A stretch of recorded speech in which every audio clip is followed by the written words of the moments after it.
উচ্ছেদের হুমকি, জমি দখলের চেষ্টা। আর এই উচ্ছেদের হুমকি কারা দিল, কাদের বিরুদ্ধে অভিযোগ?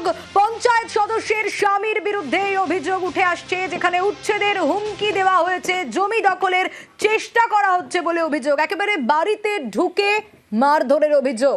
মালদার গাজলের এই ঘটনা, এবং কাদের বিরুদ্ধে এই অভিযোগ? প্রধানের স্বামী সহ দুজনের বিরুদ্ধে। কি ব্যবস্থা নেওয়া গেল, ঠিক কি ঘটেছে, আরো বিস্তারিত এই বিষয়ে জানাতে পারবে সেবক রয়েছে আমার সঙ্গে। সেবক, একদমই দেখো, মালদহের গাজলে তৃণমূল পঞ্চায়েত প্রধানের স্বামীর বিরুদ্ধে অভিযোগ, উচ্ছেদ, জোর করে উচ্ছেদের চেষ্টা, জমি বাড়ি সংস্কারে বাধা দেওয়ার অভিযোগ। এমনটাই অভিযোগ এনেছে গাজলের এক পরিবার। তাদের অভিযোগ যে এই পঞ্চায়েত সদস্যের স্বামী, এলাকার তৃণমূল নেতা, তিনি পদের বা ক্ষমতার অপব্যবহার করে তিনি নানাভাবে তাদের উপর চাপ সৃষ্টি করছেন, এবং রানীগঞ্জ 2 নম্বর গ্রাম পঞ্চায়েতের প্রধানের স্বামী লিটন বিশ্বাস, তার বিরুদ্ধেই অভিযোগ যে এই পরিবারকে বারবার উচ্ছেদের হুমকি দেওয়া হচ্ছিল। তারা যখন বসত ভিটে ছাড়তে চাননি, সেটা তাদের পৈতৃক ভিটে, এমনটাই দাবি ওই পরিবারের।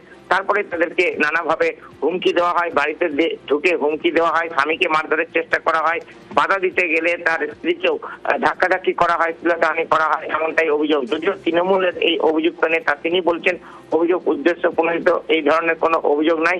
ওই পরিবারই বরং জোর করে একটি বাড়ি দখলে রেখেছে। তাদের সঙ্গে জমি বিষয় নিয়ে তিনি যখন কথা বলতে যান, তখনই তাকে মিথ্যে মামলায় ফাঁসানোর জন্য এই অভিযোগ তোলা হয়েছে, এমনটা পাল্টা অভিযোগ করছেন অভিযুক্ত তৃণমূল নেতা। গোটা ঘটনায় অভিযোগ দায়ের হয়েছে গাজল থানা পুলিশ। এখানে আমাদের বিগত 70-80 বছরের জায়গায় ঘর ছিল, সেটা আমরা রিপেয়ারিং করছিলাম। যে প্রধান, তার স্বামী লিটন বিশ্বাস, সে একজন জমির মাফিয়া। সে তার ক্ষমতার অপব্যবহার করে শুধু আমাদেরকে এখান থেকে সরিয়ে দেওয়ার হুমকি দিচ্ছে, আমার স্বামীকে প্রাণে মারার হুমকি দিচ্ছে। সেখানে আমি গিয়ে বাধা দিতে আমার শ্লীলতাহানি করে, আমাদের সঙ্গে খুব অন্যায় করছে, আমাদের এখান থেকে সরে যাওয়ারও হুমকি দিচ্ছে। এটা একটু সত্যি নয়, এটা সম্পূর্ণ ভিত্তিহীন। আমার যে কাকিমা আছে, উনি আমাকে বলেছিল ওনার জমি জোর করে দখল করে বসে আছে। তার জন্য আমি শুধুমাত্র জিজ্ঞেস করতে গেছিলাম যে কেন এটা হচ্ছে। ওনার জমিতে জোর করে ঘর উঠাচ্ছে এবং ওনার জমি জোর করে দখল করে নিচ্ছে, এটাই হয়ে গেছে আমার দোষ। এর জন্য ওরা কমপ্লেন করেছে। এই যেটা অভিযোগ আমার নামে করছে, এটা সম্পূর্ণ মিথ্যা, ভিত্তিহীন, এর কোনো অস্তিত্ব নেই।